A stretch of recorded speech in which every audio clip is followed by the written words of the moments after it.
Hi everyone and welcome, this is the Apostate Prophet.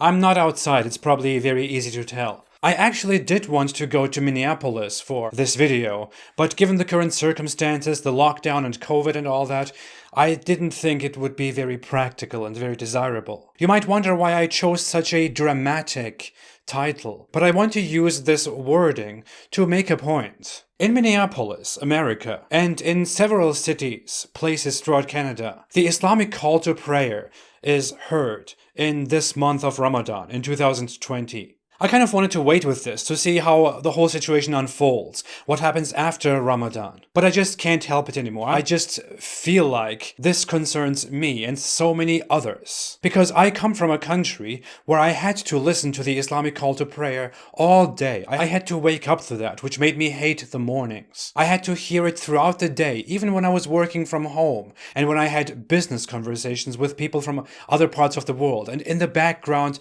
the Islamic call to prayer is blasting. Allahu Akbar, Allahu Akbar. Ashhadu an la ilaha illallah. Now some people might say, so what's so bad about that? It's just a reminder for Muslims to go and pray. But no, that's not it. The problem is with the words, the content of the Islamic call to prayer. The problem is with the fact that this is so intrusive, so offensive, so patronizing and belittling. Thirdly, it is important because, well, it is Islam. To be very honest. And in Islam, the Islamic call to prayer doesn't just stand for praying. It stands for more. It stands for dominance. It has implications that shouldn't be tolerated. The Islamic call to prayer goes Allahu Akbar, declaring that Allah is greater, or Allah is the greatest. Which is probably okay if Muslims say that among each other. But if that is blasted in an interfaith environment, it just sounds a little bit offensive. But it goes on saying, I testify that there is no God but Allah. I testify that there is no God but Allah. The Islamic call to prayer isn't just a declaration that the person who makes the call makes. The Islamic call to prayer assumes to be speaking in your name. It does speak in your name and testifies for you, for the people of the environment, that there is no God but Allah. Which means if you believe in a different God, if you don't believe in God at all, if you believe in more gods, if you believe in the Abrahamic religion but you don't call it Allah, then the Islamic call to prayer directly challenges you and says, your beliefs are wrong. This is the only true God. This is God. Allah is God, and we worship Him. It goes on saying that Muhammad is Allah's messenger, again speaking and testifying in your name. It patronizes you and tells you to hurry to the prayer and hurry to salvation. And again goes that Allah is the greatest and that there is no God but Allah.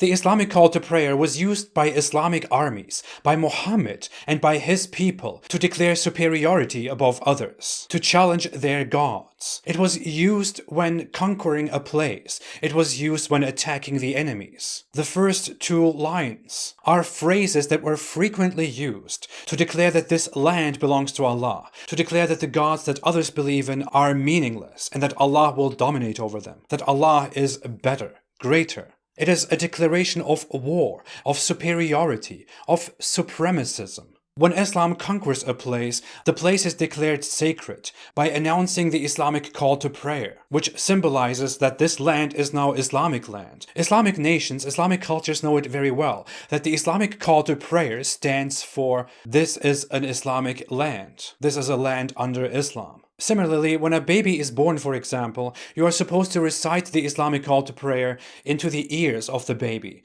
to make sure that this is the first thing that the baby hears, because this is how to indoctrinate the baby. The idea in Muslim cultures, in Islam, is that if the Islamic call to prayer is there, then people will be subjugated by Islam. They will respect Islam. They will remember Islam. They will come to Islam. And if they don't hear it, then Islam will lose dominance, will lose strength. For someone like me who left Islam but who had to hear it all day, it is simply painful, which is why I cannot sit here and just think, oh, it's no problem. People should just be able to broadcast the Islamic call to prayer over American cities and Canadian cities. No, it is hurtful, it is disgusting. It is like singing Nazi songs, like broadcasting Nazi songs in Jewish cities and neighborhoods. It is offensive. I'm not being overly dramatic. For me, as someone who lived in Turkey, it wasn't that big of a problem. I was more annoyed. I had to respect the Islamic call to prayer. If I was loud while it was playing, I was considered rude and offensive, and I could get in trouble. I could still leave my religion and say I don't believe in Islam, although you could easily get in trouble if you do that. I was not allowed, however, to speak about why I left Islam and why I don't like Islam, because that could go against the law. But there are so many other people around the world who live in countries where they cannot leave Islam, where they can't say I have left Islam, because there they could be executed, they could be punished, they could be thrown in jail, lynched, beaten, tortured. And imagine, we come from those cultures, come to the West, come to free countries like America and Canada, and here suddenly we hear that same dominating supremacist march over us. And our naive American neighbor says, well, it's just their religion, let them have it. Let me tell you a few things. Muslims don't have to have the Islamic call to prayer in public. They can announce it in private, in their homes. They can announce it in their places of worship. It is absolutely not obligatory for them to blast it outside in cities that are in non-Muslim lands. It's not about allowing them to do something that they have to do. It's about giving them the luxury to make a very offensive announcement of the declaration of Islamic faith, intolerant of others, in your cities, just because they want to do that.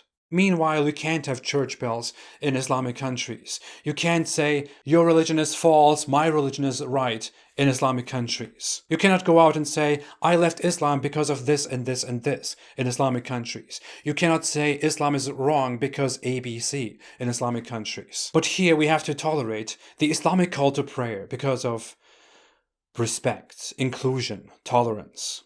Excuse me, no matter how you feel about it, if I was able to ban the Islamic call to prayer in public all over the world, I would love to ban it. Do it in your home, do it in your places of worship. Keep this offensive stuff to yourself. If your religion is supposedly between you and your creator, it should stay between you and your creator. It shouldn't be intrusive, patronizing, subjugating everybody else. No one wants to hear your call to prayer. How would Muslims like it if we pressed for a call to reason in Islamic countries which announces, there is no Allah, there is no Allah. Allah is a lie, Allah is a lie. Muhammad was not a prophet, Muhammad was not a prophet. Don't pray to Allah, don't pray to Allah. Don't waste your time, don't waste your time. Do something useful, do something useful. There is no Allah. Stop it.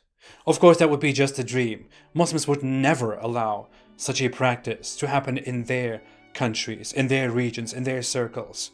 Yet somehow we have to accommodate this warlike declaration. And if you, a Western person, since we have to be so politically correct, if you want to reject and voice your disagreement, your concern, your anger about this intrusive, this vile practice, then you are not bigoted, you're not Islamophobic, you're not hateful, you're not intolerant, you're not any of those bad things. You are simply rejecting a shameless, disturbing practice of religious supremacism, as you should, as we all should. As Muslims would too, if a different religious group came and did the same thing to them. Thanks for watching. I will be back very soon. Have a great day and stay away from Islam.